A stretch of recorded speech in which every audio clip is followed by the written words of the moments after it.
Welcome to Deleted Saves. On this episode, Resident Evil 4 on Nintendo Gamecube.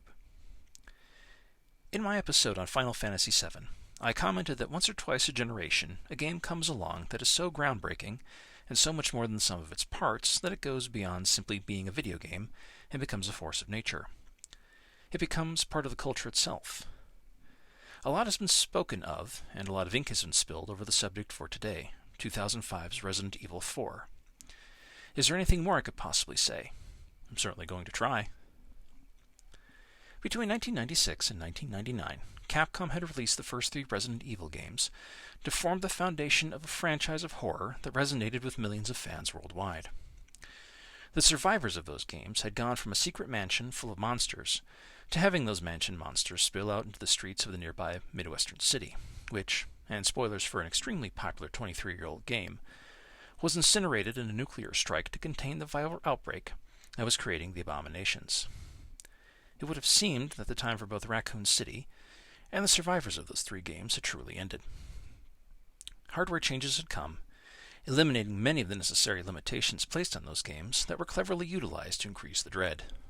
Capcom, and perhaps many players, were ready to move on to newer things. But behind the scenes, things were changing. Capcom had decided there would be a new Resident Evil game, and Leon S. Kennedy, one of the surviving protagonists from Resident Evil 2, would be brought back into the fight. He would be older, if not necessarily wiser, but full of bad wisecracks. Better trained, and would now be working as a personal attaché to the President of the United States as part of his security detail. Does that make Leon a Secret Service agent? What do Japanese game developers really know about the security protocols of the Office of the President of the United States? Who the fuck cares? It's a video game. Just roll with it. But like Resident Evil 2, the development of RE4 had a few rough spots. The first iteration of the game was a more action-focused title, instead of the sneaking around and slow-burn terror around every corner vibe that the first three games had. Now let's be honest, the series had been sliding towards more action since RE3. It would involve Leon in a castle. The main team at Capcom liked the idea, but not the presentation, and it was spun off into another game that would become known as Devil May Cry. In another version, he would be paired with a companion dog and be chased by a ghost known as the Hookman. The dog idea would be spun off into a game called Haunting Ground and also involve a castle. Capcom does like to mine its repetitive idea caches, don't they? But what they did keep from those iterations was a change in camera perspective. Instead of the pre-rendered backgrounds and blocky character models, the camera would be placed over Leon's shoulder, making the player feel more a part of the horror, as a portion of the screen would be obscured by the character model, and they would literally have to watch their back and listen for other sounds to address oncoming threats from multiple directions. The location was changed from Midwestern United States to rural Spain, and a new threat would emerge, the Las Plagas, a type of controlling parasite found by accident in a nearby cave system as fossils, which were then revived Jurassic Park style through wacky mad science by a cult of our new T-virus stand-in. Leon is sent to Spain to recover the president's daughter, who has been kidnapped by this cult. Why one agent, and not the army or a fleet of CIA agents, as something like this would have caused an international incident, perhaps declaration of war of some type, I don't know. Again, video game, roll with it. Leon ends up in the backwoods of who knows where, accompanied by the two worst cops Spain has to offer, and when he arrives at the last known location of the president's daughter, who is named Ashley, his escort is killed, and he is attacked by mindless and murderous locals using farm implements and chainsaws. What evolves from there is a madcap, gonzo game where Leon blows the heads off villagers infected by a control parasite, explores villages, mines and watermills, and gondolas, gets attacked by a mutant village mayor, recovers and loses Ashley several times, winds up in a 16th century castle run by a narcissistic and tiny lord, and eventually makes his way out to a military island full of crazed mercenaries. Leon and Ashley have both been infected by the Las Plagas parasite and are on a time limit to get it out before they become the newest members of the death cult.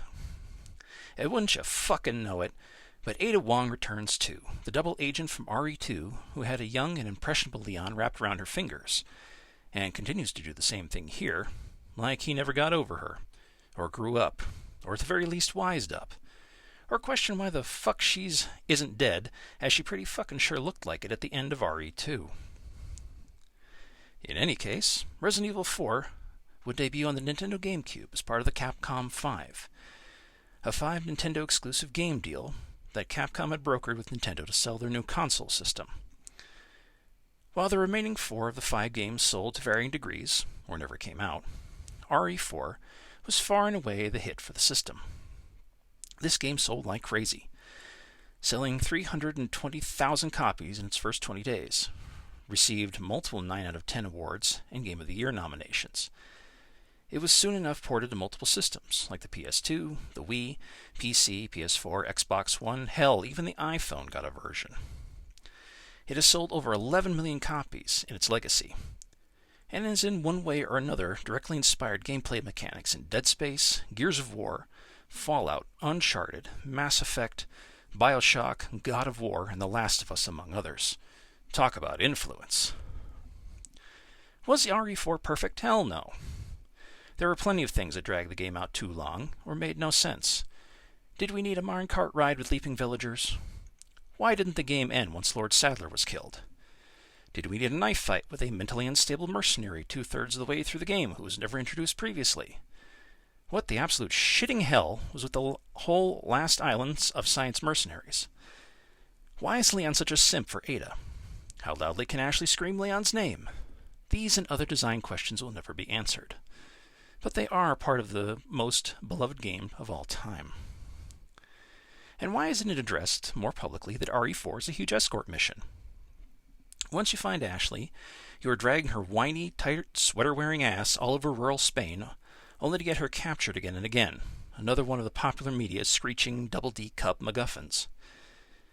At least you could stuff her in the occasional dumpster and walk away to take care of business, then summon her when you're ready to move on. Strangely, the game industry never did learn that lesson about the proper way to do escort missions. Oh well.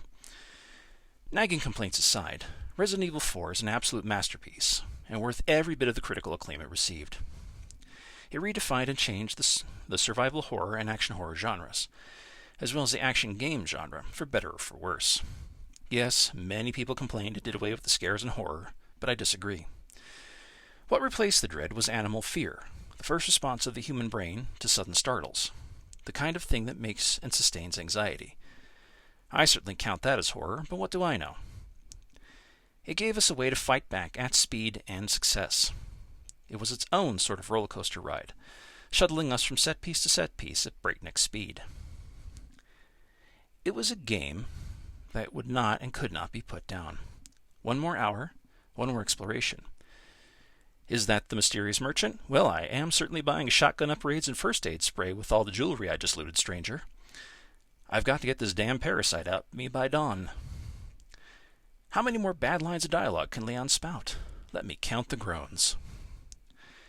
While it was fairly linear, with only a few errors that could be explored for resources, it was a world that you wanted to be the big damn action hero in, even if that world was dark and dingy and had potato sack-wearing chainsaw aficionados chasing you no matter how much furniture you put to block the doors with. What more can I say that hasn't already been said by dozens of critics since 2005 in print, YouTube, essays, and podcasts? Not much. But I can add that this game was good. Damn good. I'm a fan. I may be biased, but I don't care. This is one of the Resident Evil games made, one of the best Resident Evil games made, and a defining game of the 2000s, and what a standout title for the GameCube.